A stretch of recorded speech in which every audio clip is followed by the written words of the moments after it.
Red candle हो या फिर ग्रीन कैंडल हो, वहां पर बाइंग भी होती है और सेलिंग भी होती है। जैसे मान लीजिए यहाँ पर एक ग्रीन कैंडल का फॉर्मेशन देखने को मिल रहा है, तो इस कैंडल के फॉर्मेशन के दौरान बहुत सारे सेलर्स यहाँ पर अपने एनालिसिस के अनुसार सेल कर रहे होंगे और बहुत सारे बायर्स भी यहाँ पर अपने एनालिसिस के अनुसार बाइंग कर रहे होंगे। यानी कि इस कैंडल के फॉर्मेशन के दौरान यहाँ पर सेलिंग भी हो रही है और बाइंग भी हो रही है।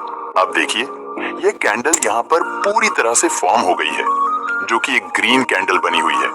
बहुत सारे लोग जिन्हें कैंडल की साइकोलॉजी के बारे में ज्यादा नॉलेज नहीं होता है, वह लोग यहाँ सोच रहे होंगे कि ये कैंडल हरी बनी हुई है, इसका मतलब है कि अभी प्राइस में बायर्स का कंट्रोल है। लेकिन आपको इसके कलर को देखकर ये डिसाइड नहीं करना है कि यह कैंडल किसके कंट्रोल में है।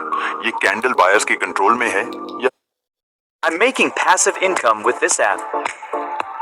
Download QExpress. Choose a हमें इस कैंडल की साइकोलॉजी को रीड करना होगा। तो चलिए अब अलग अलग प्रकार के कैंडल को देखते हैं और उनकी साइकोलॉजी को समझते हैं। गाइस, अब आपको वीडियो को बहुत ही ध्यान से देखना है और वीडियो को बिल्कुल भी स्किप नहीं करना है। इस वीडियो को एंड तक देखने के बाद आप किसी भी तरह के कैंडल की साइकोलॉजी को बहुत ही आसानी से रीड कर पाएंगे।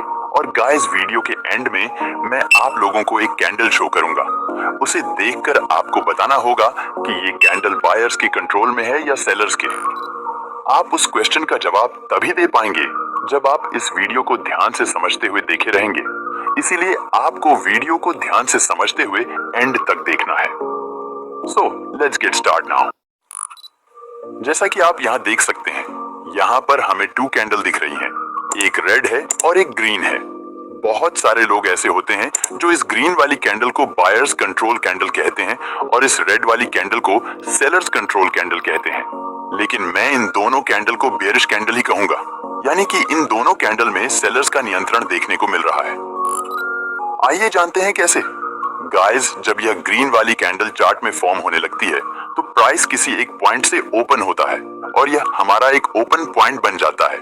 जब यह कैंडल फॉर्म होना स्टार्ट होती है तो इसमें बायर्स बहुत ज्यादा संख्या में बाइंग करने लगते हैं, जिसकी वजह से प्राइस यहां से अपसाइड जाता है। जब प्राइस अपसाइड जाता है और किसी एक पॉइंट पर पहुंचता है तो बायर्स यहां पर अधिक प्राइस में खरीदने में इंटरेस्ट लेना कम कर देते हैं, जिसकी वजह से बायर्स यहां पर वीक होने लगते हैं और जो सेलर्स यहां पर एक्टिव होते हैं उन्हें यहां पर महंगे प्राइस में सेल करने का मौका मिल जाता है और यहां पर बहुत ज्यादा संख्या में सेलर्स सेलिंग करने लगते हैं, जिसकी वजह से प्राइस यहां से नीचे आने लगता है। और जब प्राइस अपने ओपनिंग पॉइंट के पास पहुंचता है तो यहां पर प्राइस क्लोजिंग कर देता है और यह कैंडल कुछ इस तरह की एक ग्रीन कैंडल बन जाती है। जब इस तरह की कैंडल का फॉर्मेशन चार्ट में देखने को मिलता है तो इसे हम बुलिश कैंडल न कहकर बेयरिश कैंडल कहते हैं, क्योंकि जब प्राइस इस पॉइंट से ओपन हुआ है तो बायर्स प्राइस को अपसाइड ले गए हैं।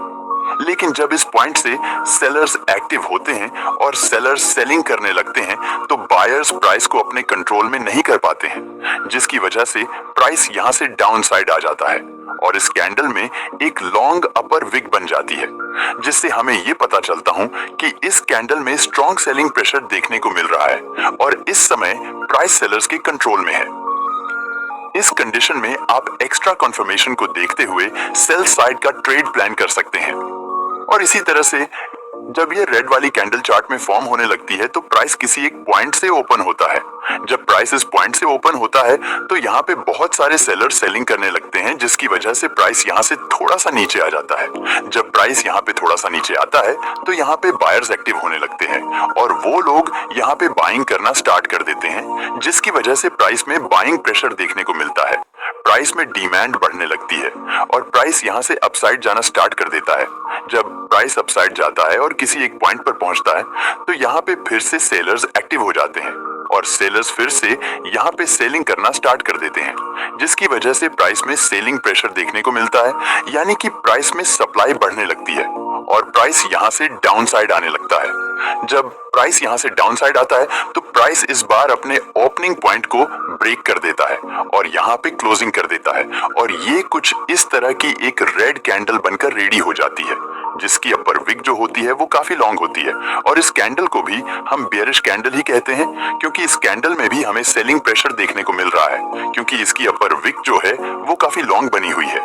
इसका मतलब होता है कि प्राइस इस पॉइंट तक गया था, लेकिन इस पॉइंट से यहाँ पे बहुत ज्यादा सेलर्स सेलिंग करने लगे थे, जिसकी वजह से प्राइस में काफी हाई सेल साइड रिजेक्शन देखने को मिला था और प्राइस यहाँ से डाउन साइड आ गया था।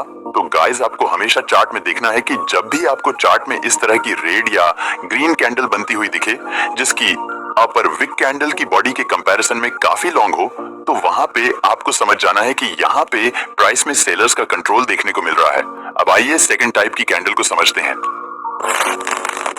गाइस, सेकंड टाइप की जो कैंडल होती है वो कैंडल्स कुछ इस तरह की होती है। इनको हम हैमर या पिन बार कैंडल भी कहते हैं। इन दोनों कैंडल्स को हम हैमर या पिन बार कैंडल इसलिए कहते हैं क्योंकि ये कैंडल देखने में बिल्कुल हथौड़े के जैसी होती हैं। इन कैंडल्स में इनकी जो लोअर विक होती है वो काफी लॉन्ग होती है। इस तरह की कैंडल्स को हम बुलिश कैंडल कहते हैं क्योंकि जब चार्ट में ये कैंडल्स बनती है तो उससे हमें पता चलता है कि प्राइस बायस के कंट्रोल में है। आइए जानते हैं कि ये दोनों कैंडल्स चार्ट में फॉर्म कैसे होती है और इनकी साइकोलॉजी क्या रहती है। गाइस, जब ये ग्रीन कैंडल चार्ट में फॉर्म होने लगती है तो प्राइस किसी एक पॉइंट से ओपन होता है। जब प्राइस यहां से ओपन हो जाता है तो यहाँ पे बहुत सारे सेलर्स सेलिंग करना स्टार्ट कर देते हैं। जब यहाँ पे बहुत सारे सेलर्स सेलिंग करने लगते हैं तो प्राइस में सप्लाई बढ़ने लगती है, जिसकी वजह से प्राइस यहाँ से डाउन साइड आने लगता है। सारे पैसे मेरे दोस्तों के साथ लगा दिए आउटिंग पे, अब वसूल कर रहे हैं। तो अब सेलर्स यहाँ पे सेलर्स और ज्यादा कम प्राइस में सेलिंग में इंटरेस्ट लेना कम कर देते हैं और जो बायर्स होते हैं वो लोग यहाँ पे कम प्राइस में